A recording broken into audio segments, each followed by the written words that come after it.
بسم الله الرحمن الرحيم الحمد لله رب العالمين الرحمن الرحيم مالك يوم الدين إياك نعبد وإياك نستعين اهدنا الصراط المستقيم صراط الذين أنعمت عليهم غير المغضوب عليهم ولا الضالين. اعوذ باللہ من الشیطان الرجیم. بسم اللہ الرحمن الرحیم. الحمد لأہلہ والصلاۃ علی اہلہا. السلام علیکم ورحمۃ اللہ وبرکاتہ. آؤ کتاب پڑھیں. اس پروگرام میں ہم آپ کی خدمت میں چہردہ معصومین علیہم الصلاۃ والسلام کے حالات زندگی پیش کرتے ہوئے امام سجاد علیہ الصلاۃ والسلام کے حالات سیرت طیبہ کو پیش کر رہے ہیں، جس میں ہم کتاب رہبران معصوم علیہم السلام کے پیج نمبر 355 تک پہنچ گئے تھے. آئیے گفتگو کے سلسلے کو آج پھر شروع کرتے ہیں پیج نمبر 356 سے. صحیفہ سجادیہ.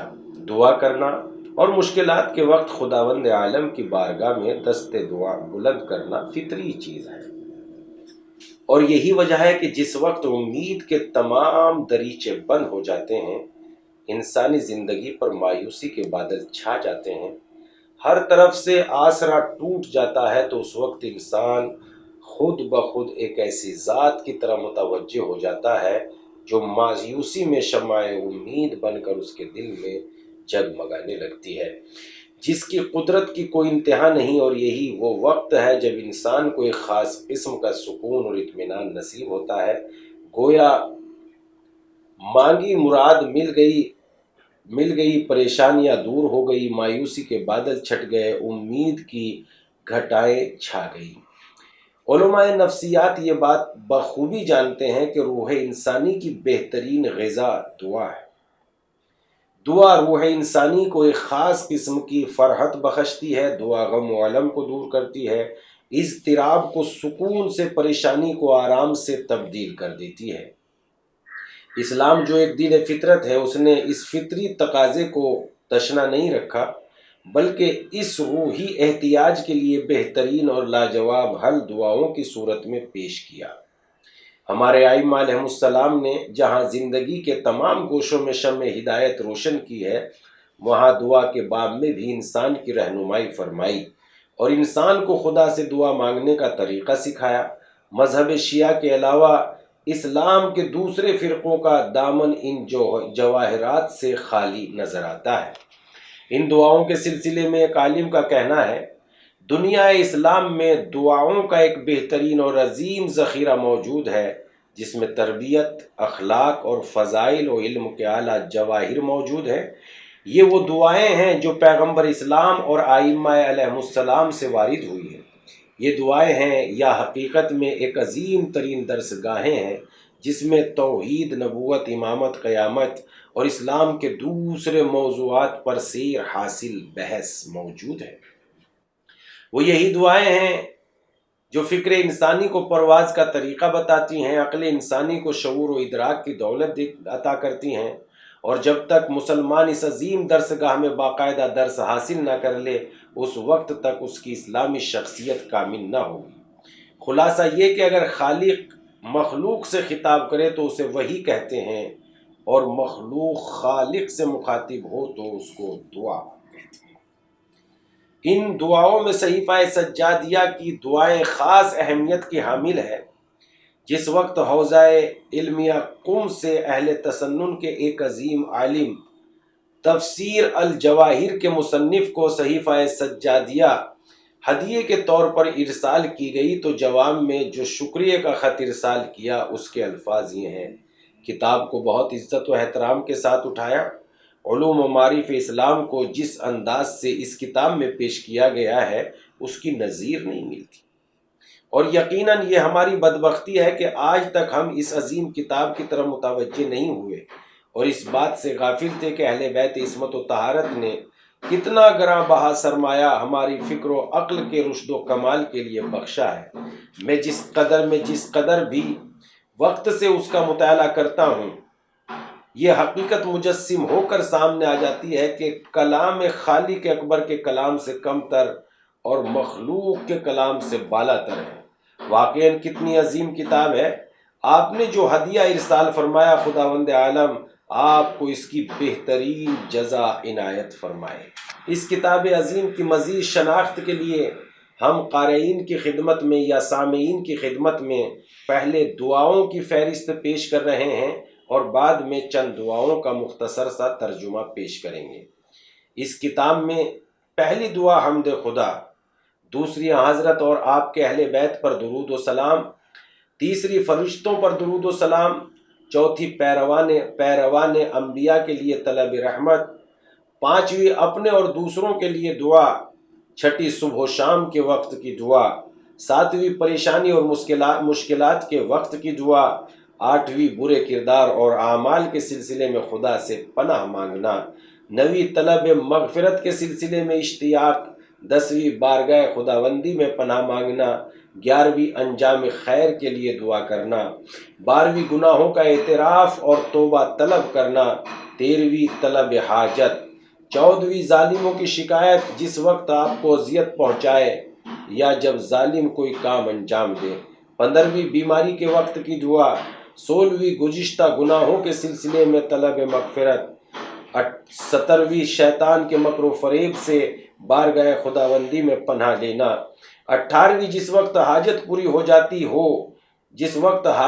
ہو جاتی یا کوئی خطرہ رفع دفع ہو جاتا، 19ویں قحط و خشک سالی کے زمانے میں بارش کے لیے دعا، 20ویں دعائے مکارم الاخلاق، 21ویں جس وقت آپ کو کوئی بات غمگین کرتی، 22ویں سختی اور مشقت کے وقت دعا، 23ویں طلب عافیت اور شکر کے لیے دعا، 24ویں والدین کے حق میں دعا، 25ویں اولاد کے حق میں دعا، 26ویں دوستوں اور پڑوسیوں کے حق میں دعا، 27ویں سرحدوں کے محافظوں کے لیے دعا، 28ویں بارگاہ خداوندی میں پناہ حاصل کرنا اور خوف کا اظہار، 29ویں جس وقت روزی میں کمی واقع ہو، 30ویں فرائض کی ادائیگی میں خداوند عالم سے مدد حاصل کرنا، 31ویں توبہ طلب کرنے کے لیے، 32ویں نماز شب کے بعد کی دعا، 33ویں طلب خیر کے لیے دعا، 34ویں جس وقت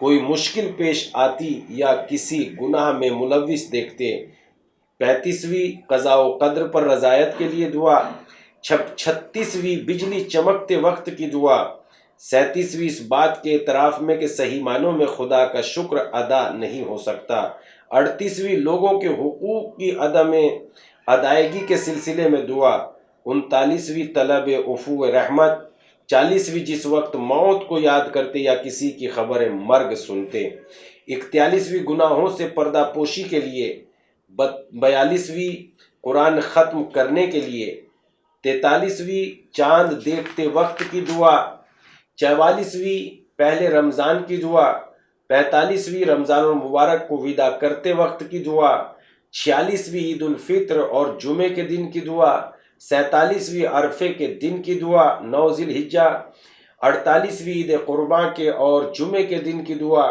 39ویں دشمنوں کے مکر و فریب سے نجات کے لیے دعا، 50ویں خوف خدا کے لیے، 51ویں تضرع و زاری، 52 طلب حاجت میں اصرار، 53 بارگاہ خداوندی میں تواضع، 54 غم و علم کو دور کرنے کے لیے۔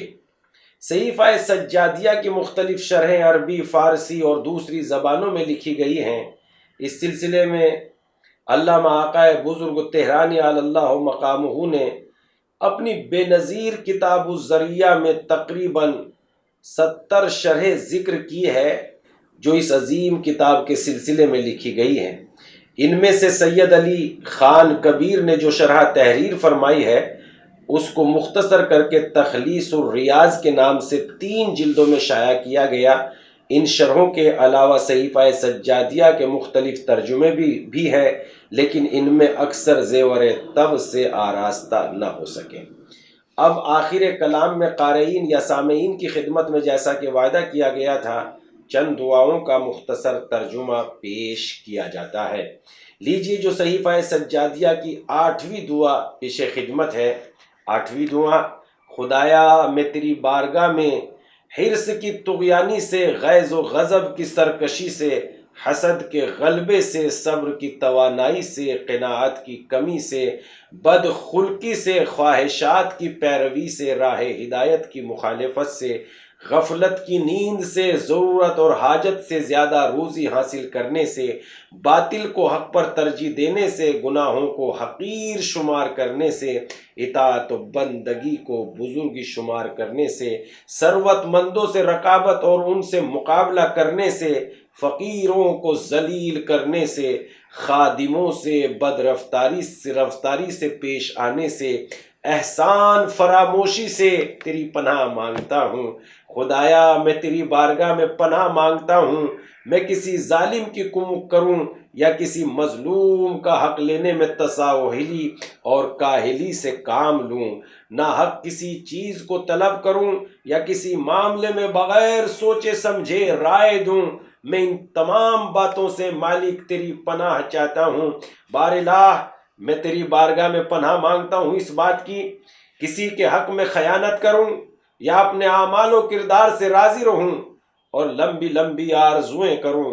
خدایا پناہ مانگتا ہوں باطنی برائیوں سے، گناہوں کو حقیر اور جھوٹا سمجھنے سے، شیطان کے تسلط سے، مصیبت میں گرفتار ہونے سے، حاکم وقت کے ظلم و ستم سے، خدایا میں اسراف سے، رزق و روزی کی کمی سے، دشمنوں کی خوشی سے، دوسروں کے سامنے دست سوال پھیلانے سے، سختی اور مشقت کی زندگی بسر کرنے سے پناہ مانگتا ہوں۔ خداوندہ اس بات سے پناہ مانگتا ہوں کہ قبل اس کی موت کے لیے آمادہ ہوں، موت آ جائے۔ خداوند میں حسرت و یاس سے، مصیبت و بلا سے، بدترین شقاوت سے، انجام کی بدی سے، ثواب کی محرومی سے اور عذاب میں گرفتار ہونے سے پناہ مانگتا ہوں۔ خدایا محمد و آل محمد پر رحمت نازل فرما، مجھے اور تمام لوگوں کو اپنی رحمت و کرم کے صدقے میں تمام برائیوں سے دور رکھ یا ارحم الراحمین۔ 20ویں دعا: مکارم الاخلاق۔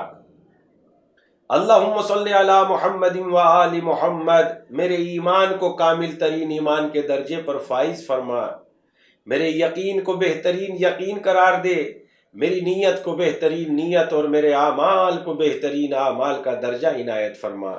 خدایا اپنے لطف و کرم سے میری نیت کو کامل فرما، جو چیز تیرے پاس ہے اس کے بارے میں میرے یقین کو محکم فرما، اور جو چیزیں میں نے فاسد کر دی ہیں انہیں اپنی قدرت سے ان کی اصلاح فرما۔ اللہ اکبر۔ اللہم صلی علی محمد و آل محمد، وہ افکار جو مجھے اپنی ذات کی طرف متوجہ کرتے ہیں ان سے نجات دلا، ان اعمال کے انجام دینے کی توفیق عنایت فرما جن کے بارے میں قیامت کے دن سوال کیا جائے گا۔ جس مقصد کے لیے مجھے پیدا کیا ہے میں اس میں مجھے منہمک فرما، مجھے غنی کر، میری روزی میں اضافہ فرما، نہ شکری اور خود غرضی میں مبتلا نہ فرما، عزت عطا فرما لیکن تکبر سے دور رکھ، عبادت کی توفیق عنایت فرما لیکن خود پسندی کی بنا پر اس کو فاسد مت فرما۔ میں لوگوں کے ساتھ احسان تو کروں لیکن جتاؤ نہیں، مجھے بہترین اخلاق و کردار سے آراستہ فرما لیکن غرور میں مبتلا نہ کر۔ اللہم صلی علی محمد و آل محمد، مجھے لوگوں کے درمیان عزت عطا فرما لیکن اسی کے ساتھ ساتھ مجھے خود اپنے نفس کے نزدیک ذلیل قرار دے۔ جس قدر مجھے معاشرے میں عزت و مقام عنایت فرما اتنا ہی مجھے اپنے نفس کے نزدیک ذلیل و خوار قرار دے دے۔ اللہم صلی علی محمد و آل محمد، ایسی ہدایت فرما کہ پھر نہ بھٹکوں، ایسی راہ حق پر گامزن فرما کہ پھر اس سے روگردانی نہ کروں، ایسی نیت عنایت فرما کہ جس میں شک و تردید کا گزر نہ ہو۔ اگر میری عمر تیری راہ میں صرف ہو رہی ہے تب تو طول عمر عنایت فرما، اور اگر میری زندگی شیطان کی چراگاہ ہے تو قبل اس کے کہ میں عذاب کا مستحق ہوں مجھے موت دے دے۔ اللہ اکبر۔ اللہم صلی علی محمد و آل محمد۔ مجھ میں جتنی بھی بری صفتیں ہیں ان کی اصلاح فرما، وہ عیوب جو نفرت کا باعث بنے ان کو مجھ سے دور فرما۔ اگر کوئی اچھی خصلت مجھ میں ناقص رہ گئی ہو تو اس کو درجہ کمال تک پہنچا دے۔ اللہم صلی علی محمد و آل محمد۔ دشمنوں کی دشمنی کو دوستی میں، حاسدین کے حسد کو نیکی میں، نیکی و محبت میں، جو لوگ اعتماد نہیں رکھتے ان کی عدم اعتمادی کو اعتماد و اطمینان میں، عزیزوں کی برائیوں کو بھلائی میں، اعضاء کی مدد نہ کرنے کو مدد کرنے میں، چاپلوسی کو چاپلوسی کے خلوص میں، دوستوں کے غصے کو محبت میں، ظالموں سے ترس و خوف کو سکون و اطمینان میں تبدیل فرما۔ اللہم صلی علی محمد و آل محمد۔ جو شخص مجھ پر ظلم کرے اس کے مقابلے میں قدرت، جو شخص میری ناحق مخالفت کرے اس کے مقابلے میں قوت بیان، دشمن کے مقابلے میں فتح، جو شخص مجھے دھوکہ دینا چاہتا ہے اس کے مقابلے میں بصیرت، اور ظالم کے ظلم سے نجات عنایت فرما۔ مجھے اس بات کی توفیق عنایت فرما اگر کوئی شخص اچھائیوں کی طرف دعوت دے تو اس کی اطاعت، اور جو کوئی مجھے ہدایت کے شاہراہ پر گامزن کرے تو اس کی پیروی کر سکوں۔ اللہم صلی علی محمد و آل محمد۔ مجھے ایسی توفیق عنایت فرما جس کے ذریعے میں خیانت کا بدلہ نیکی سے، قطع رحم کا بدلہ صلہ رحم سے، محرومی کا بدلہ بخشش و عطا سے، جس شخص نے مجھے چھوڑ دیا ہے اس کا بدلہ دوستی سے، جس نے میری برائی یا غیبت کی ہو اس کا بدلہ ذکر خیر سے دوں، گناہوں سے چشم پوشی کروں، اچھائیوں کے مقابلے میں شکر گزار رہوں۔ اللہم صلی علی محمد و آل محمد۔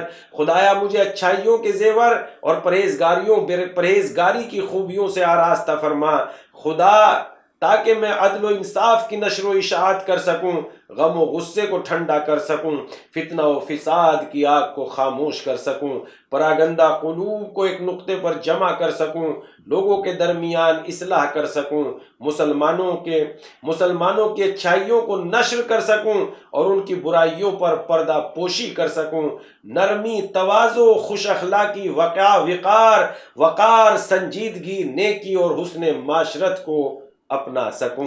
یہ تمام باتیں وہ ہیں جو امام کی دعائے مکارم الاخلاق میں وارد ہوئی ہے۔ ایک ایک جملہ مثلا یہ کہیے کہ ہدایت کا اپنے آپ میں سمندر لیے ہوئے ہے، سرچشمہ ہدایت ہے، اور یہ علم کا ٹھاٹے مارتا ہوا سمندر ہے۔ اے کاش ہم تھوڑا سا اپنے خزانے کی طرف متوجہ ہوتے اور ہم دیکھتے کہ جیسے رہبر اور جیسا دین اور جیسے اخلاق کے نمونے اور جیسے آئیڈیاز ہمیں پروردگار عالم نے عنایت کیے ہیں ویسے کسی کے پاس نہیں ہے۔ دوسروں پر باتیں کہہ کے یا جملے کس کے ہم کامیاب نہیں ہیں۔ وہ لوگ جو ہماری حقیقت اور ہمارے کتابوں سے بے خبر ہے ان کو اپنے علم، اہل بیت کے علم اور اہل بیت کی سیرت سے باخبر کرنے کے لیے ہم ایک دوسرے کا وسیلہ بنیں اور ایک دوسرے کی مدد کریں۔ انشاءاللہ جو اس راہ میں مدد کرے گا وہ ایک دوسرے کے لیے وسیلہ نجات قرار پائے گا اور خدا ہم سب کو اجر عظیم عنایت کرے گا۔ اسی کے ساتھ تمام کرتے ہیں۔ گفتگو ہماری پیج نمبر 364 تک پہنچ چکی ہے۔ پھر حاضر ہوں گے آپ کی خدمت میں کتاب رہبران معصوم علیہ السلام کے ساتھ۔ گزارش کریں گے کہ زیادہ سے زیادہ لوگوں تک پہنچانے میں ہماری مدد کیجیے تاکہ اس کا اجر خدا کی جانب سے خدا کی بارگاہ میں طلب کیا جا سکے۔ والسلام، خدا حافظ۔